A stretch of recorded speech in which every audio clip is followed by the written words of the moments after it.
Alright guys, we are back with another part in our He's Right, She's Right series, and this time you're gonna see a familiar face, because Charlie Cheon, who we reacted to way back when he was talking about the racism that white people face, is back with another banger video. It's titled, Whatever, I'm Voting for Trump, and I'm right there with him, and I feel like it's an important time to have this discussion, so let's get into it. Yeah, you better. Yeah, you better. Guys, before we get into today's video, please like and subscribe. You know what? I'm over having to sort of beat around the bush as to who is the better candidate in this upcoming presidential election. And I'm gonna be honest with y'all, I'm voting for Trump. And I think there's many others out there who feel the same way that I do, maybe feel the same way that Charlie does, but are not really comfortable saying these things out loud. Trump is really proposed as this evil, racist, homophobic candidate. We know that's not the case, but still, with all the stigma around wanting to vote for him, a lot of people just remain silent. Today, we're gonna listen to Charlie as he states his case for why he is now going to be voting for Donald Trump. And he's a changed mind, so let's find out why. Have you ever seen those polls where like a certain percentage of people are planning to vote for Trump and a certain other percentage of people Biden and some are undecided, and you think to yourself, who is undecided at this point? Well, me. Until recently. I was going back and forth on it, but I made my decision.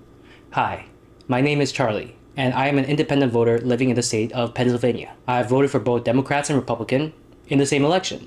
The last midterms, I voted Republican for Senate and Democrat for governor. And unfortunately, as someone who used to hate his guts, I have to eat my own words. Things have come to this point where I'm like, okay, whatever, I'm voting for Trump.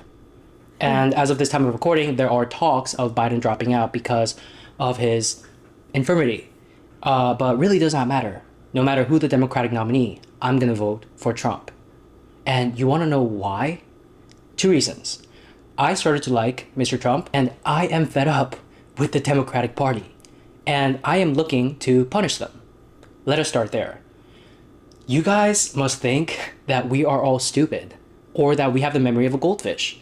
How else can you account for this inartful, clumsy gaslighting to which you are subjecting us? Ooh, pause before I let him go further. First of all, there's something about Charlie. There's something wholesome about the energy that he's putting out there. It might just be that my dog's name is also Charlie, so I just implicitly trust.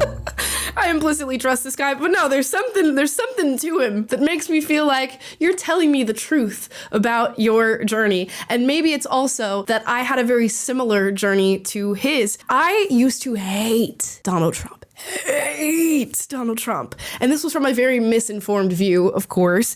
In 2016, when Trump was elected, I cried real actual tears. I was on the phone with my best friend watching as democracy took a dive into the deep end as Trump was elected. I truly thought we were going to see a fascist dictatorship in my lifetime at 16 years old. Now, of course, I was a little delulu. And now I'm on the other end of it, having learned some things, having opened my eyes, having letting go of the media lies that I was told about Donald Trump. And I think a lot of other people are going down that same rabbit hole these days and experiencing that same journey. So I'm right there with Charlie. Although I wasn't sort of a fence sitting, if we even want to call it that. I wasn't voting on both sides. I was a hardcore Democrat leftist. So a little difference there, but I want to hear more. I have been dismayed at the things that Democrats have been telling the public for these past few years that frankly makes no sense to me, especially the dictator talk.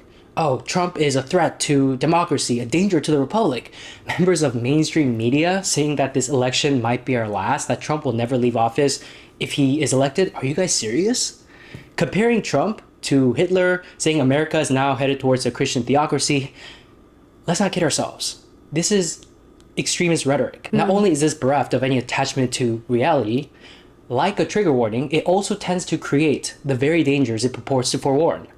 And that danger is a fissure in our system. This rhetoric that one half of the country wants to elect a dictator and that voting for you is the only way to save democracy, to me, has the same flavor as a closeted gay guy going off on homophobic rants. Oh my gosh. He ate him up. He ate him up. Let's talk about it. Okay. When you have these conversations, and yes, these conversations have been had, there are clips of Jake Tapper talking about Trump's rhetoric and comparing it to Adolf Hitler. This is very real. You have Joe Biden, who tweeted out just a little while ago that the difference between voting for him and voting for Trump is if you vote for Trump, you are essentially voting for a dictator. And what did this sort of rhetoric lead to? Well, arguably, it led to an attempted assassination of Donald Trump. Now, what really poses the true threat to democracy? Is it Trump's rhetoric, or is it what stands on the other end of leftist rhetoric toward Donald Trump, calling him a dictator, calling him a fascist, comparing him to Hitler? It seems like that is more of a threat to democracy than anything that has ever come out of Trump's mouth. And this is stuff that I started to realize as I compared the media's rhetoric to Trump's actual actions when he was president. And soon, I realized that things were not aligning. I wasn't actually seeing a fascist dictator. Yeah, he might be a little crass. Yeah, he might say things that I might not say, even though a lot of us are thinking it. We just don't say it out loud. But that doesn't make him a dictator. So beware of the people that are using these very extremist terms to categorize a side that constitutes really half of this nation. Do you really think that half of America are extremists, dictator, fascists? And if the answer is yes, I implore you, please take a deep dive, not in judgment of others and half of this country, but a deep dive inside of yourself to see where those thoughts and feelings may be coming from, because I can promise you they are not grounded in reality. As in, I think you're projecting. But like a closeted gay guy saying something homophobic, you might not be aware that that's what you're doing. You might just be in denial. You might actually believe that you are saving democracy. But in denial, nevertheless, you are. And I think you are in denial because to accept the truth that you're hungry for power, that you are famished for dominion over the narratives that will make its way onto our history books, to accept that truth is to accept that you have become the very thing that you hate. You are a cliche in a superhero movie. In what universe would Trump become a dictator if he was elected? Not in this one. Well, here's the thing, okay? I do not believe that the election was stolen. Sounds to me like a kooky conspiracy theory. We've all gotten to know Trump's personality, right? He hates to lose or to admit fault. And so when he said that, I thought to myself, oh, this can't possibly be right, even before the courts ruled on this matter. In my opinion, it was a mistake for Mr. Trump to say that without definitive proof, just as Democrats, in retrospect, were wrong for saying Russian interference in 2016 swung the election in favor of Trump without having any actual proof to show for that incendiary contention. And I wish he would stop saying this. But here's the thing. They say that action speaks louder than words, right? You all remember when Trump was president. And I gotta tell you, what I saw was a far cry from the actions of a dictator. Think, for one, about his signature immigration policies. Ooh, before we get into those immigration policies, let's go ahead and pause. He mentioned a few things. He talks about the projection of what you actually are onto other people. Everybody to sit and think about the two sides in this manner in this tribalistic world that we now live in, because that's the way we think. We're thinking in this binary way. Okay. Which one is more likely to police language? You know, which one is more likely to try to control the thoughts of others, to try to spin a certain narrative towards others? I'm thinking of something, okay? And I'm thinking of it as a person who has experienced both sides. And I'm thinking of the deep sense of insecurity I had on one side and this inability to speak freely about the things that you thought through fear of judgment and not wanting to be cast aside or ousted from the group. And where I'm at now, I haven't really experienced that. I'm free to think, say, feel whatever it is that I want to feel. That doesn't mean I won't get criticism from other people. It just means that I'm allowed to go through those thoughts and feelings without being cast aside and told I'm no longer part of the group. Now, which one sounds more like a dictatorship? I'm not trying to label any side a dictatorship. I'm just speaking to that projection point, because oftentimes when you have this power that you want to, wield over other people, you'll start accusing others of doing it, when really deep down, it's a subconscious drive that you have to exercise that power over others. And I haven't seen evidence of Trump really wielding that power over other individuals. And if you have that evidence, drop it in the comments down below and let me know. Now, as far as a stolen election, we can talk about, ballots being thrown in ditches or people switching out the votes or maybe one person at a polling location trying to play some fun tricks. But you know what? I think the best argument that I've heard for any sort of election fraud is that the media coverage of Donald Trump leading up to the election really tainted the Americans' view of him, okay? It tainted our public opinion of Donald Trump. And when you can do that through our media apparatus, is it truly a fair election? We heard things like the Hunter Biden laptop that was supposed to come out. This was public information that we really should have known, but the FBI was meeting with people like Mark Zuckerberg and telling him to really shadow ban posts being made about that story. Had you heard that story, would that have changed your vote? These were things that were happening leading up to when you headed to the ballot box and placed your vote. So is it fair that the media apparatus and the powers that be can control the narrative that you hear before you go to vote for your elected officials?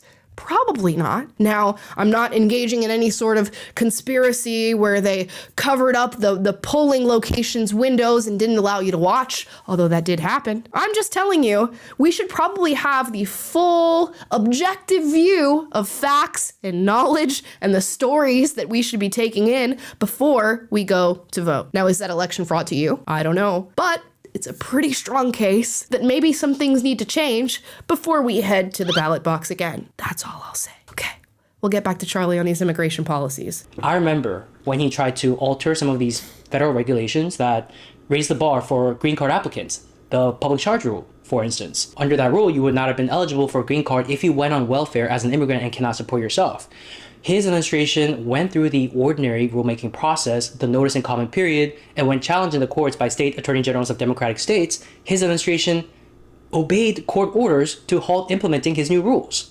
Same thing with the wall. In fact, even though much of his agenda was frustrated by litigation, as is the case with all modern presidencies, there was no single instance where his administration disobeyed a court order. Does that sound like a dictator to you? Does it? Do you have so little faith in our system of separation of powers and checks and balances that you actually think that Trump would rule for life? You're not living in the real world. And even as I make a distinction between speech and action and tell you that his past action does not indicate that he would become a dictator if he took office once again, I also question whether his speech, brash and populist as it may be, reflects the will of a dictator. Take January 6th. Okay, you are all calling it an insurrection. And if Trump was a dictator in the making, that would have been the time for him to egg them on. Did he do that? Because what I remember was Trump releasing a statement, do not be violent. If you want to protest, do so peacefully. But then the media, even today, trying to hang Trump and Trump supporters vis-a-vis guilt by association, do you disavow the actions of January 6th, blah, blah, blah. Oh my God, you guys. Give it a rest. And people are catching on to this trick. January 6th was going to be the thing that they use to really beat down Donald Trump, to show this dictator spirit that he has deep inside, despite the things he said about those people going through and doing their protest, but doing so peacefully. They managed to really override that sentiment and paint him as an insurrectionist, and that worked for quite some time. They're attempting to do the same thing now with something called Project 2025. You'll hear it, Project 2025. The conservatives are for real this time. Project 2025.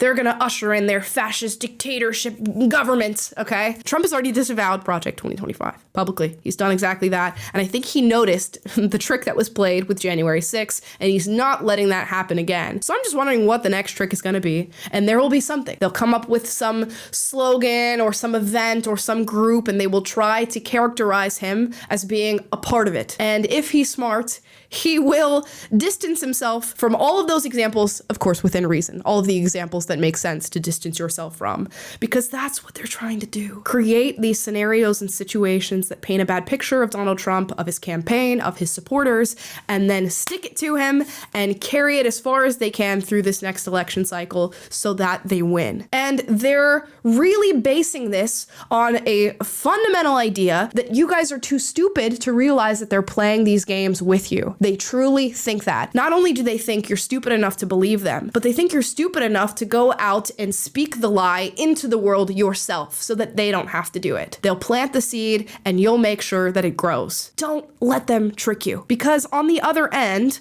of this realization is actually a better America. It's not a homophobic, racist dictatorship. It is actually a greater America, okay?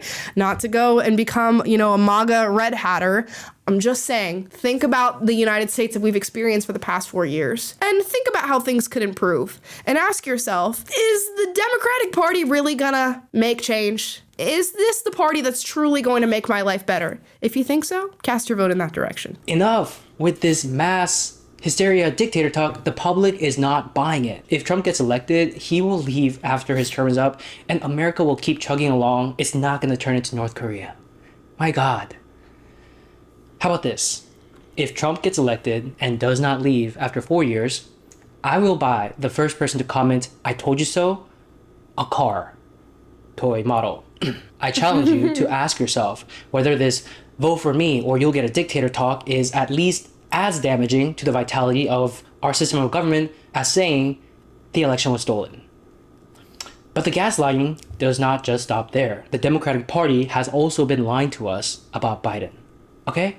So it was clear to me and a lot of folks from years back that Biden was not cognitively fit to hold office. How was it clear? Video footage. But what did we get for years from Democratic operatives? Oh, Biden is as fit as he ever was. He's Dark Brandon. He's Arnold Schwarzenegger after getting a pump in. It's Trump whose cognitive function is on the decline.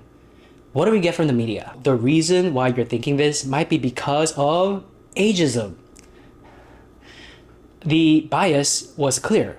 They were telling us for years, don't believe your own eyes. Oh, the crowd was not chanting F Joe Biden. They were saying, let's go Brandon. Let's go Brandon. What do you call that? I don't know. Fake news? Hey, just a quick question. When did our news media lose its backbone and become the agitation and propaganda wing of the Democratic Party? Great question. When exactly did that happen? And yeah, we've all seen the cognitive decline of Joe Biden, but we've been told to ignore it, or we've been told that it's not what it actually is. And now this is coming out on the heels of Joe Biden dropping out of the next presidential race. And I believe Charlie filmed this far before this happened. So if Joe Biden has dropped out of the next presidential race, do you think he all of a sudden just experienced cognitive decline? Because that really does not happen overnight. So how is it that for the past 4 years, everybody's been waving the flag and saying, hey, you know what? It's time. Biden's way, way past on his mark for being president. But all of a sudden, once we're going into the next election cycle, suddenly everybody wakes up and realizes, oh, the cognitive decline is apparent. Oh, it must have been the debate that he had with Donald Trump that really televised this for the whole world to see. It was never before then that Biden was experiencing this decline. And watch how the narrative shifts. Now that Biden has dropped out of this next presidential race, people are saying, oh, look at him doing for America what Donald Trump could never do. He's stepping down. He's stepping out of the limelight. He's letting someone else take the lead and become the leader of the free world. How I see it is, how did we experience this president sitting in office for the past 4 years who knew that he was experiencing this disease and never stepped down? How is it that his entire administration, which is, they're all on a higher cognitive level than he is, how is it that none of them made the call to have him step down? And instead, this hierarchy reinforced the idea that an old man with dementia should be running this country. Ask yourself that. Don't pat him on the back and applaud him for stepping down from a government position. And this man has been in government for 50 years, okay? Do not pat him on the back for that. Ask yourself why it took so long. And how is it that we did not know this sooner? Well, we did know it, but we didn't get it confirmed sooner. These are the questions we should be asking. And they will always find a way to spin a positive narrative to throw in your face so that you feel satiated in what you're experiencing, which is one of the craziest times to be alive right now. Don't let the positive narrative fool you. Again, they think you're stupid. They think you will fall for it and continue to support them. Biden fumbling on the stairs of Air Force One or rambling incoherently. Oh, that's a cheap fake. Not a deep fake, but a cheap fake. It's real, but also not real because it's taken out of context. Again, this is how little the Democratic Party thinks of the voting public. And then after the most recent debate performance, when the obvious could no longer be denied without losing all credibility, the media's take is, oh, most recently, it seems like his health declined greatly. We should think about a new candidate. Are you serious? You let this drag on. Are you gonna take some responsibility for gaslighting the public for years up until shit hit the fan? And if you don't feel gaslit, let me give you a little story here. You know when Trump was blamed for having confidential documents that he wasn't supposed to have at one of his estates, I believe Mar-a-Lago, and everybody was coming down on Trump. This is horrible. This is illegal. He should never be able to be president again. And then we find out that Biden also had classified documents at one of his home estates. Okay, those documents were turned over. And why was Biden not judged as harshly as Donald Trump was? Well, after an investigation, it was actually deemed that he was so cognitively unfit at the time that he could not understand or be held liable for the fact that he had classified documents at his home. This is real. He could not remember the year that his son died. They said, this grandpa just really doesn't know what's going on, and therefore we can't hold him accountable for having classified documents at his home. Yet he can still be president and run the free world. Make it make sense, guys. And this is stuff that you can, with a quick Google search, look up and find, which means they knew this and for a very long time. And much sooner than even the classified documents conversation, they knew this. How is it that you didn't know it? And why is it that they didn't tell you? Any member of the media gonna get the sack after causing untold damage to the country by abusing the public's trust? Or what about Biden's handlers? No? Didn't think so. So, punishing the Democrats for this misbehavior, that's what I'm looking to do this election cycle. They think because they're opposing Trump, they can mistreat the voting public and get away with it. Nah. Treat us with respect. Don't treat us like we're stupid. Come November, I will vote a straight Republican ticket with Trump at the top. Funny thing about life, I would never have imagined saying something like this a few years ago. I probably wouldn't recognize my future self. I'd look at my future self and go, who the hell are you? But here we are. And so that leads me to talk about liking Trump. So here's the thing. When Trump first came onto the political scene in 2015, I hated his guts. I could not stand him. For years, I hated him. I was in college, I was young, inexperienced, and I could not understand why he was winning one Republican primary after another. And I was like, what do people see in him? I do not get it. And it took me a few years of living to realize, despite what I was being told over and over, what he's proposing, his agenda, it's not extreme at all. And that his rhetoric was only racist insofar as you projected racism into it. And why do that? Because you oppose his agenda. And then a few more years had to pass before I actually started liking him. So let me explain it to those of you who still don't see it, what I learned. First, with regards to his agenda that you consider to be extreme, you are editorializing. As in, there are ways to interpret that agenda to be rather plain, but you're injecting your belief system and hyperbole to make it sound extreme. Okay? 100%. I can remember at the time, and he's talking about 2015, I would have been 15 at the time, leading into the 2016 election. All the coverage of Trump was, he hates immigrants. He thinks that Mexicans are rapists. He's a racist. He made fun of a disabled reporter. He called Haiti a whole country, all these different things, and they would just play on a loop his comments rather than giving us full access to everything that he was saying at the time, why he was saying it. And editorializing is exactly the right word. And it comes from this sort of holier than thou perspective, because I imagine that if you looked into the lives and the personal conversations of a lot of the people that were reporting on Trump in this way, they were probably having very similar conversations, maybe about different topics in their own personal lives with their friends, with people who they feel comfortable with. And they think to themselves, either A, They view themselves as not having those sorts of conversations, not having those sorts of thoughts. And if they do, they are lying to themselves. So you can be in the category of lying to yourself. Or you can be in the category of, oh yeah, I do it. But when I do it, I'm well-intentioned. I'm never doing it with the intention of actually being racist, of actually being homophobic, of actually labeling a group of people in this way. And in that category, I guess you're also lying to yourself. Because if you can attribute the best intentions to yourself, why can't you step out of that and attribute them to other people? Ask yourself that question, because I can guarantee this sort of holier than thou, sitting on your high horse attitude that you have is not a realistic one, and it is not a depiction of actual reality. And this is, I think, a feeling that many people access when judging Donald Trump. They truly think, I could never think such a thing, I could never do such a thing. Or they think when they do, they're doing it with the best intentions. And in both of those viewpoints, you would be incorrect. And you should probably humble yourself a little bit and recognize not only do you probably think a lot of similar things, maybe on different subjects, but also he's not really that wrong in the things that he said. You just don't want to admit that there could be something right about it. And the people who do and recognize it and can admire him for saying it out loud might be onto something. Take child separation, for instance. When Trump began separating migrant children from their parents for detention, what do we hear? Oh, he's putting children in cages. That's what I also parroted mindlessly. But here's another way you could see it. When you break the law, you are subject to detention. And if you, the guardian, is under detention and there exists no one to take care of the minor, the state must step in and take custody of the minor. Happens all the time if you are a parent and you get arrested for a crime. Furthermore, if, because you're caught crossing the border with a minor, the government is then obliged to release you into the interior, that creates rather a perverse incentive structure for minors to be used and abused as a human shield by some who only pretend to be the parents of the minors to get into the United States. That sure sounds different than he's putting children in cages.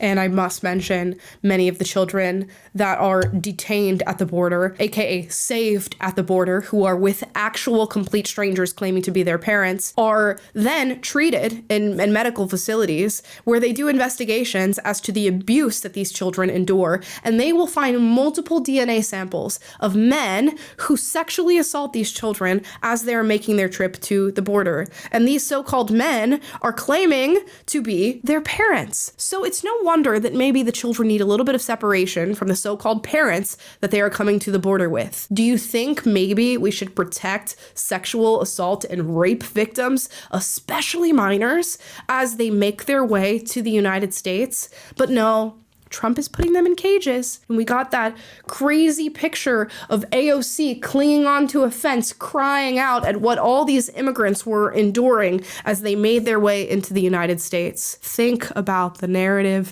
Think about what they are trying to spin to you. And I will say it as many times as I need to in this video for it to really, really sink in. They think you are stupid. You tell me which sounds like a more reasonable interpretation and which one more hysterical. Entertain the possibility that his views, in lockstep with a huge portion of the population, sounds extreme to you because perhaps, just maybe, you hold extreme views yourself. Sweetness of a mild variety tastes bitter to the sugar addict. And then comes his rhetoric. Oh, he's a racist, they say. It's so funny. I'm almost 30 now. I spent half of my 20s in school and the other half out in the real world. I went to a great college, an elite law school, rubbed shoulders with some really impressive people. But on the other hand, the other half of my 20s, I had also worked in a food court, as a bank teller, worked as a server for many years across a few Korean restaurants. And I'm still working part-time as a server. And I gotta tell you, the way people talk between these two worlds is night and day. And what I mean by that is, they say, how the hell does Trump appeal to the working class? He's a billionaire born with a silver spoon in his mouth. Well, here's a thing I didn't know in my younger years. The way he talks, the things that he says that you think are unfathomably outrageous, you should know this is how the working man talks. You would know had you ever held the job of the working man. The comments that would compel the upper crust to clutch their pearls are said by rote by the working man. And guess what? Most people are not looking to be offended anywhere and everywhere. Most people see the reality of intergroup differences with regards to race or sex and treat it as a matter of fact. I'm even going to go one step further. I think everybody has the thoughts that Donald Trump says out loud. I think everybody has it. But the divide of people who accept Trump and the people who reject Trump are people who internally hate a piece of themselves. They hate that this is something that deep down they are thinking from time to time, or some new iteration of it. And they hate it so much that it presents in themselves that they especially hate it when you see somebody who is sort of giving out their unadulterated thoughts at all given moments. They're thinking to themselves, well, I filter the things I think. I would never say such a thing out loud because I know it's crass. I know it's rude. I know that's not what we've agreed upon as a society. So when I see somebody else do it, I recognize that I maybe feel these things deep down, but I also recognize that I'm following the rules and he's not. But guess what? You're imposing the rules on yourself. And if you took off this veneer of niceness and civility and having to walk on eggshells so as to not offend everybody, we could have a better time and much better conversations. Just take the veil off and feel comfortable with your own thoughts, because we all have them. And I'm just so tired of people pretending like they don't and not wanting to admit that it is a very real thing. And if you don't like what Donald Trump says, or you don't agree with what Donald Trump says, that's totally fine. But don't attack him and his right to be able to say it. Because at one point in your life, you've thought something that is uncomfortable to say, or that you felt you shouldn't say. And there are those that make the choice to stay silent, and there are those that make the choice to say it out loud, despite what people are going to think. And I get, in my view, the most powerful person is the one who just says it out loud. You know? Most people need not self-censor to keep up appearances in order to hobnob within the Hunger Games capital we call polite society. And when you say that Trump is being racist for saying something that the ordinary person would say, the ordinary person takes note, for they know what's in their own heart. They think to themselves, it's not hateful to acknowledge reality. They want to punish Trump for speaking the truth. Take the thing he said when he first ran for office almost a decade ago. He was talking about Mexicans crossing the border. At that point in time, the illegal immigrants that were coming in were mostly from Mexico. Nowadays, we have people from all over the world pouring into our country from the southern border, thanks to Mr. Biden. Trump was saying, look, Mexico is not sending their best. They're bringing in drugs. They're bringing in crime. They're raping people. And some, I assume, are good people.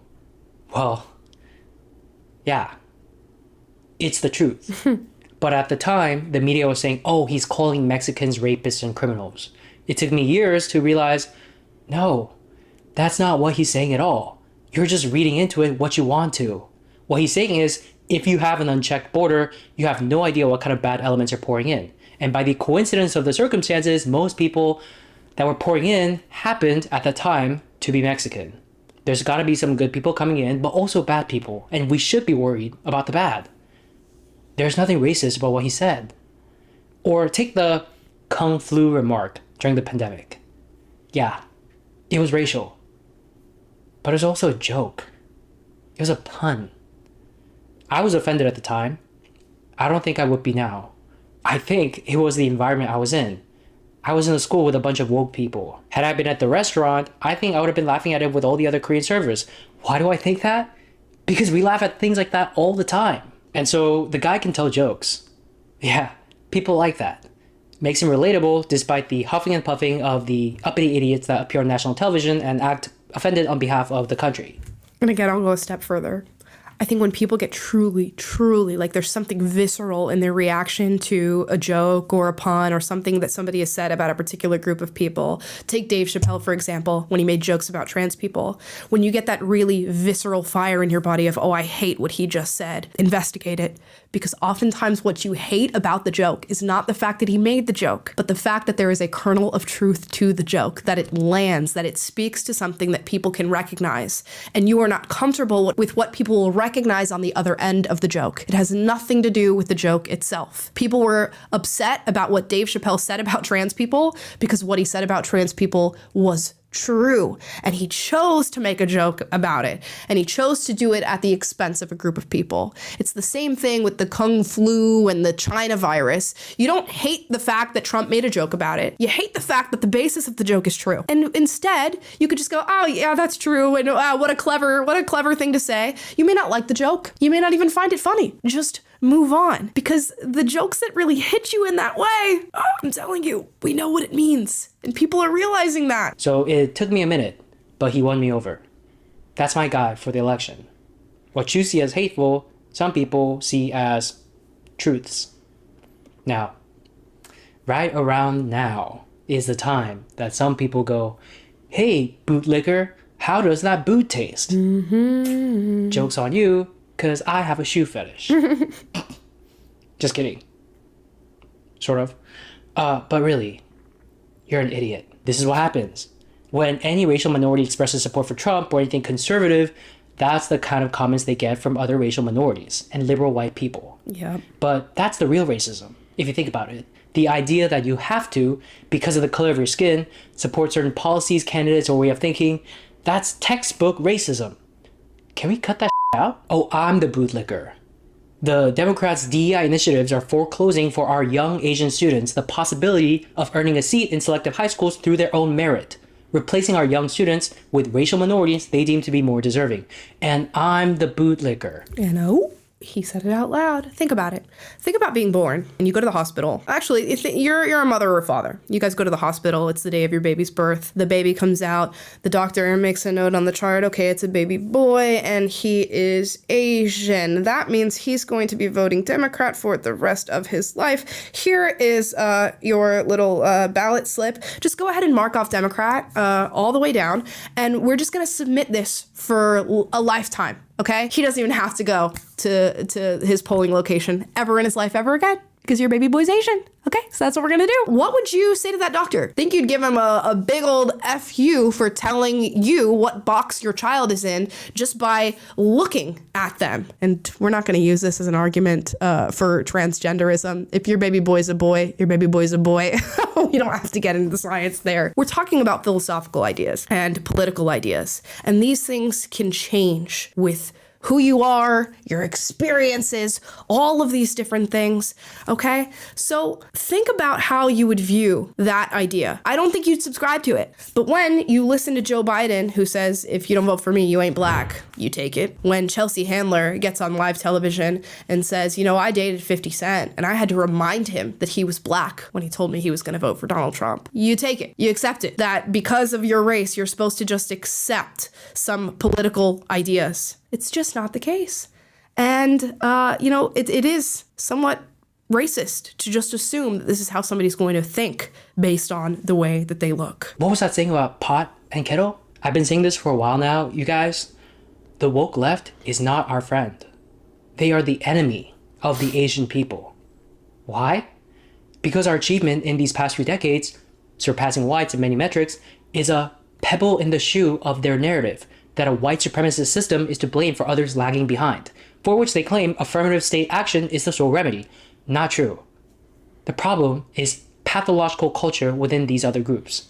That is something no government action can solve. Look, I'm surrounded by people who hate Trump, and there are people I love dearly who still cannot stand Trump. And just because I changed my mind, I'm not gonna now go after them and say, how can you support Joe Biden? They have their reasons for opposing Trump and supporting Biden, and vice versa. I have my own. And my love for them has not changed one bit, and I don't think their love for me has either. I feel pretty secure in my relationships. That's what living in a healthy, vigorous, free society is supposed to be about. No one side has all the answers all the time. I really believe that. You want to turn down the temperature? I say, don't look to Trump. Look to the people who say that a vote for Trump is a vote for fascism, or that this election might be the last. I'm gonna vote for Trump because you're saying things like that. I resent it. And hey, I am open to voting Democrat in the future, as I have in the past, but only if the candidate in question renounces explicitly and unequivocally the woke left, whom I hate. And you never... Hate's a strong word, but I understand what he's saying there, that if he does step to the other side, they need to disavow some of these more just kind of wretched ideas that wreak havoc on our society these days. And yeah, I love that he's admitting that. I'm open to, voting in the other direction if it's a candidate that I like and if it's a candidate that I feel like represents my values, and that's totally fine. I think when we label ourselves and say we're going to stay in this label for the rest of our lives, that's a tough thing to go about, especially when things change and these sides that we live in at the moment often morph depending on what's happening around them. So it's important to, acknowledge that there is openness to other ideas and other ways of viewing the world, but your core values, for the most part, remain pretty consistent. And he wants a candidate that aligns with his core values. No, the future, depending on how things unfold, I may not like Trump later. The point is, what I learned from hating to now liking Trump is, you should be steadfast in your beliefs. Commit to them. Therefrom, the vigor of life will flow. But be open to the idea that your future self will not be the same as your current self. In fact, that's preferable. So embrace it. That signals growth. You will experience growing pains, the guilt that you feel that you are turning into someone whom your former self does not recognize. And people who don't welcome the change will call your growth regression. But I've also learned all of that fades. Time heals all wounds. And you'll grow stronger. Anyways, that is to say, at this point in time, I like Mr. Trump. And just as importantly, I am looking to punish the Democrats. And since I've committed to this course of action, I will so advocate for it publicly. I encourage all of you like-minded independents, especially in Michigan, Pennsylvania, and Wisconsin, to do the same. This election cycle, punish the Democrats for putting our lives in jeopardy by allowing millions to flow in from all over the world through the southern border under their gate-kept name of compassion. Punish the Democrats for gaslighting the public about a non-existent threat to the republic so they may remain in power. Punish the Democrats for having lied to us about Biden's infirmity for years, only to have acknowledged what the public has known all along too late in the game. And most importantly, punish the Democrats for allowing themselves to be a safe haven for the far-left woke elements within our society who genuinely dislike the country, are chanting death to America on this soil, and thirst for its destruction, one meritocratic system at a time. What can I say? How else can I end the video other than to say, go America, and let's go Donald Trump. There you go. I mean, a phrase I never thought I'd be thinking or saying out loud, but I feel the same thing. Let's go Donald Trump when it comes to what we've gotten down to. I think he's going to do great things for America if elected for a second term, and great things is what we need right now. Now, yeah, I guess that's it. I would say it's not even really about punishment, because a punishment implies that you're doing this to teach them a lesson, to give them a reaction. And in a way, that is what you're doing here. But it's also to take some ownership over your own thoughts and feelings, and to maybe allow the lie to come into the world, but not through you, as they say. And really taking back what was taken from you in all of the lies, the deceit, the spinning of the narrative, and to tell them, I'm not stupid like you think I am. I realize what you're doing. I see the game you're playing, and I win. Checkmate. That would be nice. And maybe there's punishment in that, and a lesson to be learned. If so, a much needed lesson. I hope that many of the Democrats that have been spinning these tales and telling us lies really wake up and realize that this is not the thing to do going forward, and that they truly understand the value of each American person and the intellect of each American citizen. I won't hold my breath, though, for that, because we're how many years into the lies and deceit. Again, allow them to do it. Just don't let it come into the world through you. Don't let them use you as a pawn in their game to usher forward this false reality that is by no means a depiction of the true world. And with that being said, I'm not ashamed to say I'll be voting for Donald Trump, right alongside Charlie in the state of California. That's an uphill battle, if I've ever heard of one. All right, guys. Give me your thoughts on this in the comments down below. Let me know if you disagree with anything said in this video. If you do, I encourage healthy debate on this channel, so duke it out, but do so respectfully. And if you like this video, like, subscribe, click the notification bell to be notified every single time I post a video for you guys, which is every day. And I will see you tomorrow. Bye, guys. Thanks for watching. Yeah, you better. Yeah, you better.